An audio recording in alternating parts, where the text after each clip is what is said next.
There is a specific moment in every space disaster. It's not the explosion. It's not the impact.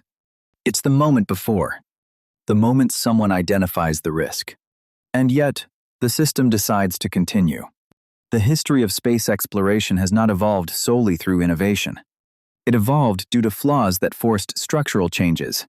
7 events, 7 system failures, 7 forced reconstructions.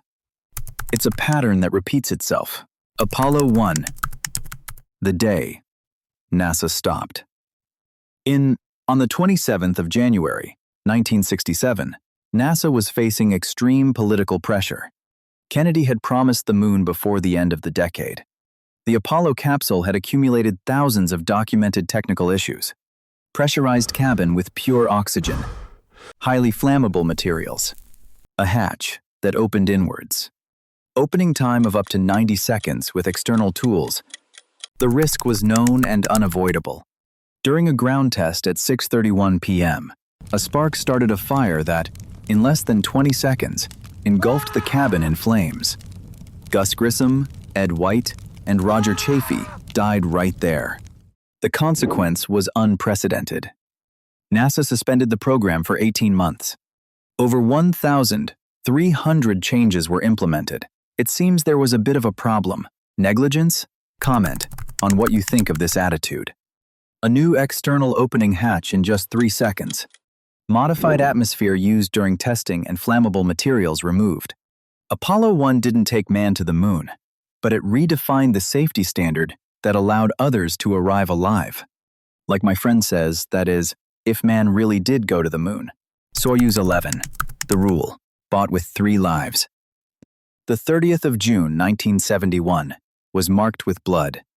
Soyuz 11 was returning after a successful mission to Salyut, 1 space station. Due to internal space limitations, it was decided not to use pressurized suits for re-entry, with cost savings in mind. The probability of depressurization was considered low. During the separation of the modules, a valve opened prematurely. The cabin lost pressure rapidly, and Georgy Dobrovolsky, Viktor Patsayev, and Vladislav Volkov died before landing. It was the only human death to occur directly in orbital space. The Soviet Union redesigned the capsule, but they couldn't redesign new lives for the crew. The crew was reduced to 2 cosmonauts. Mandatory use of pressure suits was implemented during critical phases. The rule became global. Economic decisions would never again be a justification for removing essential protections. Challenger, when organizational culture fails. Morton Thiokol, the company that manufactures the rockets, had already warned about the risks of O-ring SIN low temperatures before the 27th of January 1986. The forecast indicated negative 0.6 degrees Celsius. The seals had never been tested below 12 degrees Celsius. The initial recommendation was to postpone the launch. During a meeting with NASA, the decision was reversed. The launch has been authorized. When, on the 28th of January 1986, 73 seconds after takeoff, the O-ring failed, the Challenger disintegrated. 7 astronauts died live on air in front of millions. The institutional response was profound. Creation of the Office of Safety, Reliability, and Quality Assurance. Complete redesign of the solid thrusters. Change in decision-making protocols. Direct channels for technical objections. The failure wasn't just mechanical. It was cultural. Columbia normalization of deviation. The launch took place on the 1st of February, 2003. Insulating foam that detached from the external tank caused a strong collision with the left wing. Foam would always come off, but it had never caused a disaster. Even before 1988, several reports had already warned about the risks. Requests for detailed in-orbit inspections were denied. During re-entry, superheated plasma entered through the damaged area. The spacecraft disintegrated over Texas. 7 dead. The Columbia Accident Investigation Board concluded, the organizational failures were similar to those of Challenger.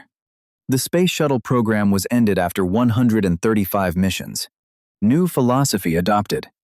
Triple redundancy. Mandatory orbital inspection. Possibility of rescue in case of structural damage. Apollo 13, the survival that changed the future. In October 1968, an oxygen tank fell during maintenance. However, the visual inspection carried out did not detect any internal damage. However, on the 13th of April, 1970, during the Apollo 13 mission, the tank exploded. It was tragic. Loss of oxygen and loss of energy, a scene from a movie more than 320,000 kilometers away from Earth. The crew, in desperation, used the lunar module as an emergency shelter. CO2 filters were manually adapted. Trajectory corrections were made without automatic systems. The crew managed to return alive, but with lasting effects that could persist throughout their lives. After the incident, they acknowledged the problems and solved them with: a new additional tank has been installed, reinforced wiring, improvements to monitoring systems, extra reserves of water and energy. Apollo 13 redefined redundancy as an absolute requirement. Luca Parmitano, the unforeseen scenario. Our Aquaman in. On the 16th of July, 2013, he needed to use his lungs to their maximum capacity. During a spacewalk on the ISS, water began to accumulate inside the helmet of the EMU suit. The cooling system used water circulation with an internal filter, but on that tragic day, a blockage caused backflow. Without gravity, the water floated and covered part of his face. The activity was aborted, and Parmitano was able to return to the module safely. NASA has temporarily suspended all spacewalks, making improvements with a redesign of the cooling system. Inclusion of an internal emergency snorkel. New inspection protocols before each EVA. The scenario was improbable, but it became predictable. 7 events. And the pattern repeats itself. Technical notices ignored. Political pressures. Economics over security. Risk normalization. The correction always came later. Redesigned hatches. Mandatory attire. Independent security offices. Close quote. Triple redundancy. Reinforced protocols. Space exploration has advanced. But never for free. Every current system exists because someone paid for it first. Space history is not just about success. It's about failures that forced evolution. Each launch carries protocols that were born out of disaster.